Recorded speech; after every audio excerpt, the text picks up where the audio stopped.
एक छोटा सा रिकैप दे रहा हूं। लास्ट क्लास में मैंने एस्केलेटर वाला सवाल कराया था, है ना। एस्केलेटर में हम लोगों ने सीखा क्या, अगर मान लीजिए ये ये कोई भी रेलिंग है ऐसे, और ये मूविंग है, ये किसी वी से चल रही है, और इसके ऊपर आदमी इधर खड़ा है ना। ये इसको एक जगह से दूसरी जगह लेके जा रही है, मान लीजिए ए से बी लेके जा रही है, और इसको टाइम लग रहा है T1। अभी ये मूविंग है, ये किसमें था, रेस्ट पे। पहला डायग्राम। आप एस्केलेटर को कंपेयर करो इससे। लड़का खड़ा था, फिर एस्केलेटर क्या कर रहा था, रुक गया था, लड़का भाग रहा था। और तीसरे सवाल में, तीसरे डायग्राम में दोनों चल रहे थे, तो वहां का टाइम पूछा था। तो यहाँ दूसरे डायग्राम में कहते हैं कि ये जो रेलिंग है, ये रेस्ट पे है, और जो लड़का है वो भाग रहा है ना। लड़का भाग रहा है कितने से, यू से। टाइम कितना लग रहा है इसको, कहां से कहां जाने का, ए से बी जाने का। अरे मूविंग रेल्स होती है ना एयरपोर्ट पे। तो ये तीसरा, तीसरे में ये भी चल रही है और लड़का भी भाग रहा है, बोथ आर मूविंग, है ना। और मैंने मान लिया टाइम कितना लगा, टी। तो आपको ये गिवन होता है, ये गिवन है, या इन तीनों में से कोई एक चीज गिवन हो, तो मतलब एक चीज इन द सेंस, इन तीनों में रिलेशन क्या निकलता है, T equals to T1 T2 by T1 plus T2। तो अपने समरी वाले पेज में ये चीज ऐड करना इस तरीके से। एस्केलेटर वाले सवाल से ये सीखा है, इधर ध्यान होना चाहिए। कंप्लीट है। नेक्स्ट हेडिंग डालो, रिलेटिव मोशन। इक्वेशंस, इक्वेशंस इन रिलेटिव मोशन, इक्वेशंस इन रिलेटिव मोशन। क्या तुम्हारे को इक्वेशंस ऑफ मोशन पता है, तीन, तीन इक्वेशन ऑफ मोशन, बोलो कौन कौन सी। v equals to u plus a t, second S equals to u t plus half A T square, तीसरा v square minus you square equals to 2a। Clear है क्या यहां तक। Yes sir. अरे सही है ना। क्या करो, अगर ये v है, इधर देखो एक बार, अभी तुम्हारे सामने सारी चीजें बदलने वाली हैं बेटा। ये रिलेटिव, तो ये भी रिलेटिव, तो ये एक्सेलरेशन भी।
ओवरटेकिंग कब होती है?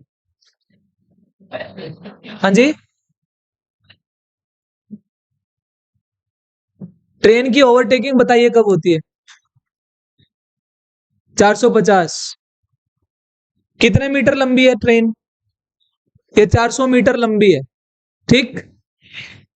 दूसरी भी कितनी है? 400 मीटर। भाई जब इसका पिछला एंड इसके अगले एंड से आगे निकल जाएगा तभी तो ओवरटेकिंग होगी ना। ऐसे थोड़े है कि इसका इसका ये इतनी पहुंच गई तो ओवरटेकिंग हो गई। ये ऐसे पहुंच जाएगी तभी बात बनेगी ना। इन दोनों के बीच की दूरी कितनी माननी? डी। इनिशियल गैप कितना? डी। कितनी लंबी है? 400 मीटर। ये भी कितनी? इस ट्रेन को इस ट्रेन से आगे निकलना है, इसका मतलब इसके इस एंड को इस एंड से आगे निकलना है, तो इस एंड को कितना चलना पड़ेगा? 400 प्लस डी प्लस 400 करना पड़ेगा। तो ये कितना आ गया? 800 प्लस डी। बोलो यू आर कितना लोगे? क्या ये भी वी से चल रही थी स्टार्टिंग में? ये भी वी से चल रही थी, तो यू आर यानी कि इनिशियली क्या वी माइनस वी हो गई? You one minus we zero. बोलो ए आर कितनी? 1 - 0, क्योंकि दूसरे वाली तो एक्सेलरेट कर ही नहीं रही, तो यार 1 - 0 कितना आ गया? 1। 1 मीटर पर सेकेंड स्क्वायर। ये क्या आ गया? 0। पुट कर दो सेकेंड इक्वेशन में, करो। एस आर पुट करो। 450 आ रहा है, 450 आ रहा है भाई। टी की वैल्यू 50 सेकंड भरी है। अरे टी की वैल्यू 50 सेकंड है। अब आ जाएगा। डी की वैल्यू 450 मीटर। 800 plus D equals to U R कितना है? 0 प्लस हाफ ए आर कितना है? 1। 50 का स्क्वायर ये बन गया, इसको सोल्व कर लो तो डी आ गया 400। हाँ जी, आ गया ना? खत्म।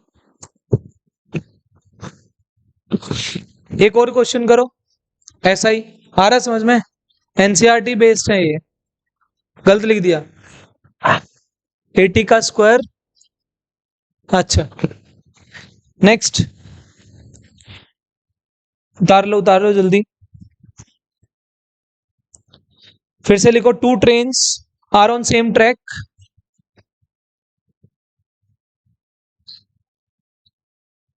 To trains are on same track.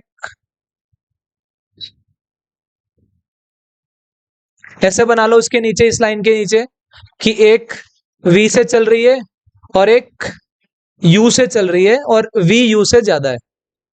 टक्कर होने के चांसेस हैं कि नहीं? अब सेम ही ट्रैक पे हैं तो एक की स्पीड ज्यादा, एक की स्पीड कम, है ना?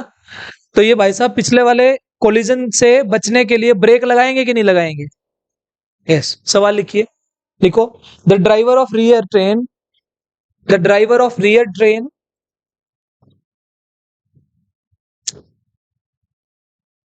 The driver of rear train applies brakes to retard with a. मतलब कितने से रिटार्ड कर रहा है? ए से। Driver of rear train applies brakes to retard with a. Find minimum initial gap between trains to avoid collision. शुरुआत में इन दोनों के बीच में कितना दूरी हो कम से कम कि इनका कोलिजन ना हो। समझ गए? Find minimum initial gap. Try करो भाई सब। पहले यू आर लिखो। स्टार्टिंग में कितने से चल रहा है? वी से। ये कितने से? Very good. तो यू आर कितना आ गया? वी माइनस यू आ गया। गैप मान लो डी है। रिटार्ड कर रहा है तो एक्सेलरेशन कैसे लेनी पड़ेगी? माइनस लेनी पड़ेगी, है ना? हाँ, करो करो करो।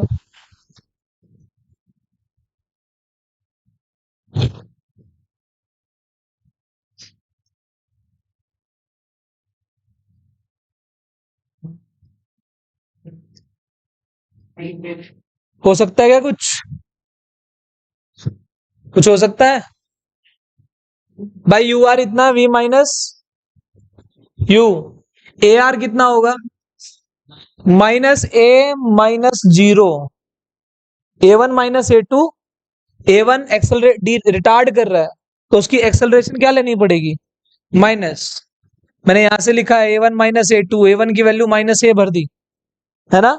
अच्छा, कितना गैप मान लू, D, V square minus you square equals to 2as 2ar SR VR, VR collision हो रहा है। अभी मुझे सिर्फ ये बता दो इस इक्वेशन को कैसे यूज करेंगे। यहां से डी कितना आ रहा है, डी भर दो,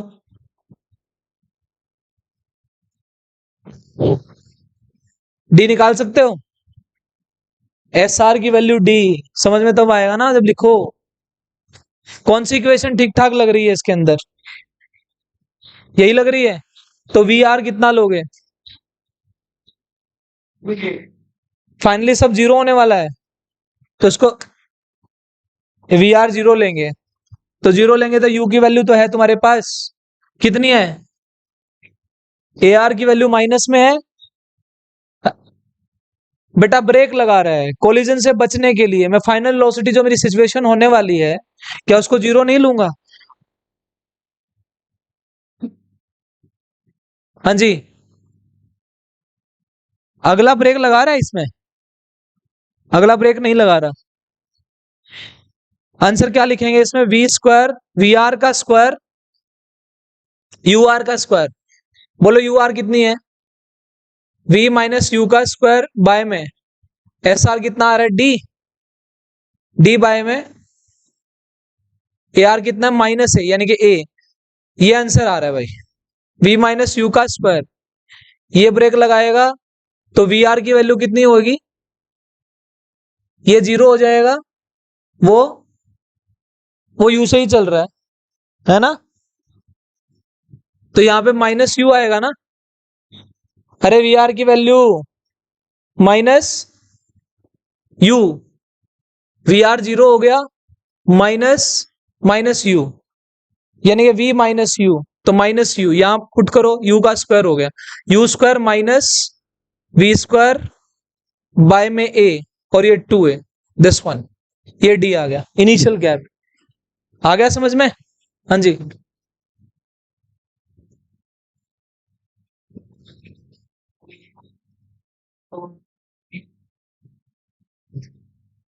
फाइनल वेलोसिटी अगर जीरो, मुझे क्या करना है, फाइनल वेलोसिटी जीरो हो गई मान ले, ब्रेक लगा रहा है ना वो माइनस ए से रिटार्ड कर रहा है, अब उसकी इसकी वेलोसिटी कितनी होगी,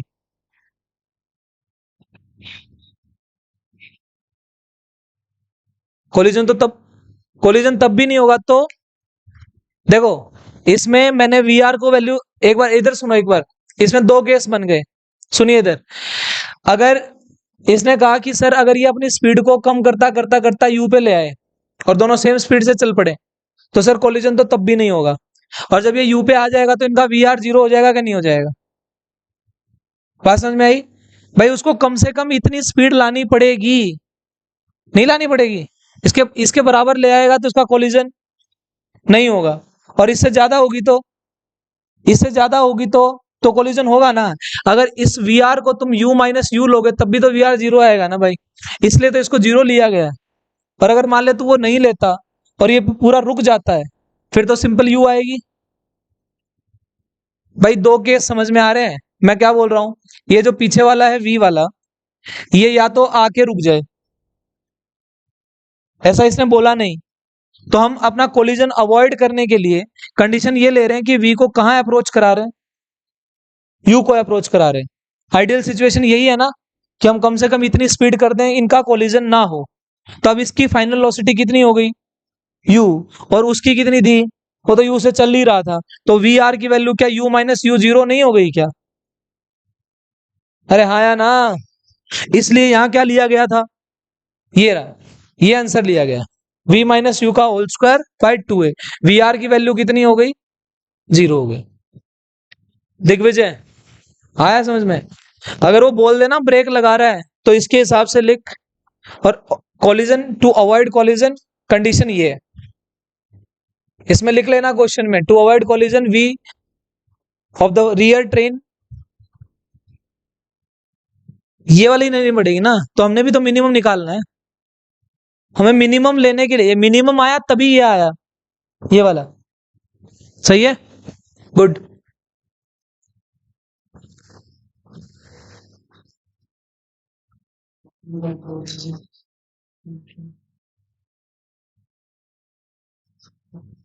अच्छा, तुम लोगों ने एक क्वेश्चन किया था टाइम ऑफ मीटिंग वाला, ऊपर से नीचे से फेंका था, क्या उसको रिलेटिव मोशन से करके देखें? आंसर बताना कितना आया था टी का। H by u1 plus u2। Yes, good. बेटा यहां से बॉल फेंकी थी u1 से, और नीचे से बॉल फेंकी थी u2 से, फेंकी थी ना? तो मेरा टाइम ऑफ मीटिंग यहाँ कहीं मिल रहे थे, तो क्या h bye v1 plus u1 plus u2 आया था कि नहीं आया था? क्या हम इसको रिलेटिव मोशन से करके देखें? रिलेटिव मोशन से करके देखो, आंसर सेम आए। वहां कैसे किया था, इक्वेशंस लगा के, S equals to UT plus half A T square, वहां भी ऐसे ही किया था। अब रिलेटिव से करो। तीसरा सवाल लिखो इसके अंदर, क्वेश्चन नंबर 3। हाँ, डिफिकल्ट हो जाएगा।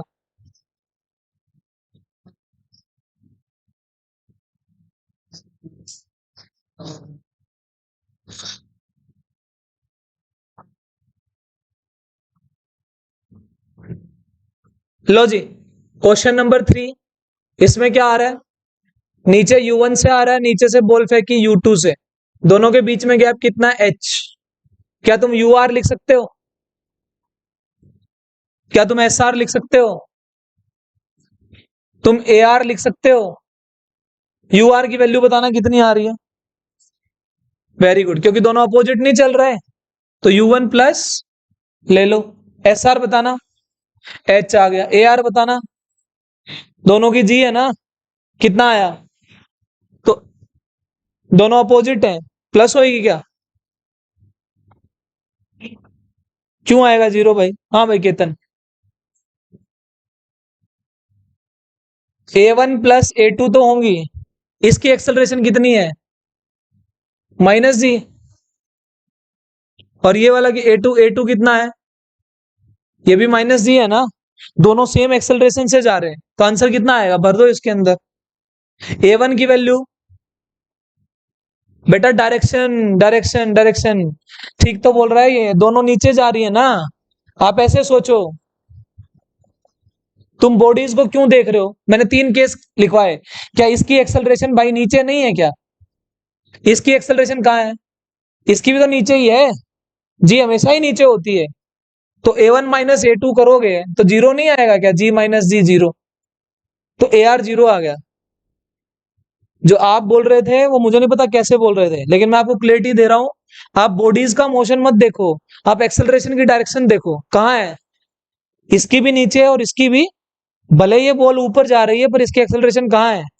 नीचे। नीचे है तो a1 माइनस, ये आ गया जीरो। टाइम को टी मान लू, इक्वेशन लगा के देखना आंसर आएगा। लगाओ, सेकंड इक्वेशन लगा दो, आंसर आएगा। हाँ जी, टी टी टी टी निकालना है, टाइम ऑफ मीटिंग।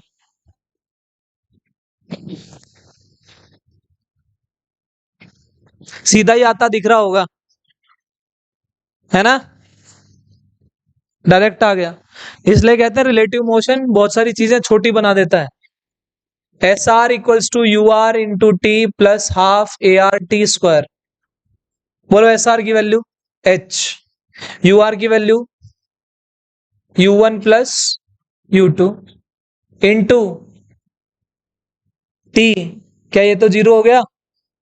बोलो टी कितना आया? h by u1 plus u2। सही है।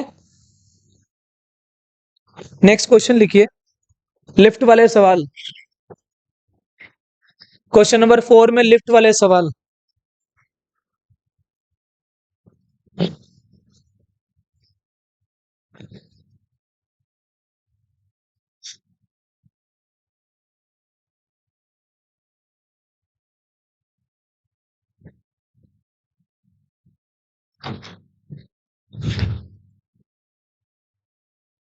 बनाओ। ये लिफ्ट है और अभी ये रेस्ट पे है। ठीक। एक लड़का खड़ा है लिफ्ट में, इसने अपने हाथ में से एक सिक्का गिराया। एक केस ऐसा बनाइए कि ये कांस्टेंट वेलोसिटी से ऊपर जा रही है, v कांस्टेंट, कांस्टेंट वेलोसिटी से ऊपर जा रही है, और लड़का फिर सिक्का गिरा रहा है ना। दो केस में सिक्का गिराया है। मैंने मान लिया इसको नीचे आने में जो टाइम लगा वो t1 लगा, और इसको नीचे आने में टाइम लगा वो t2 लगा। सही है। t1 बराबर t2, t1 greater than t2, t1 less than t2, पता नहीं, सोच लो। नन। ये v कांस्टेंट से ऊपर जा रही है भाई, कांस्टेंट से ऊपर जा रही है। ठीक है। हाँ जी, एक काम करना, एक केस और बना लो बल्कि इसमें, कि v कांस्टेंट है तो a की वैल्यू कितनी होगी, 0। बेटा जहां स्पीड कांस्टेंट वहां एक्सेलरेशन तो है नहीं, तो यहाँ पे तो ये एक्सेलरेट कर नहीं रही। अगर मान लो ये एक्सेलरेट भी करने लग जाए तो एक तीसरा केस और बन गया टाइम का। एक क्वेश्चन लिखो और घर के लिए होमवर्क लिखो।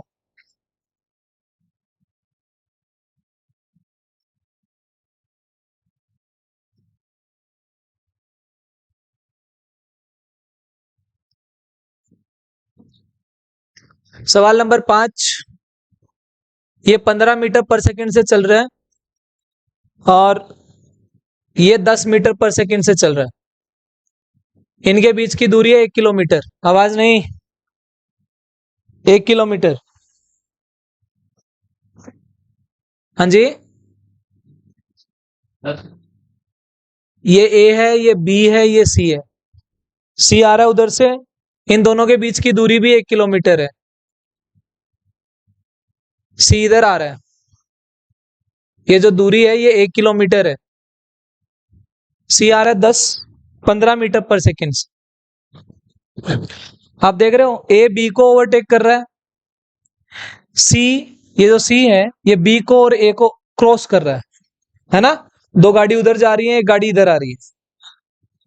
हाँ बाद में क्वेश्चन लिखो। If A decided to overtake B, if A decided to overtake B, if A decided to overtake B before C cross B, find minimum acceleration of A before C crosses B। सवाल समझ में आ गया। इसने सोचा जित ये इसको cross करेगा इतने से पहले मैं इसको ओवरटेक कर लूं, ये इसको क्रॉस करेगा इससे पहले मैं इसको ओवरटेक कर लूं। Find minimum acceleration of A.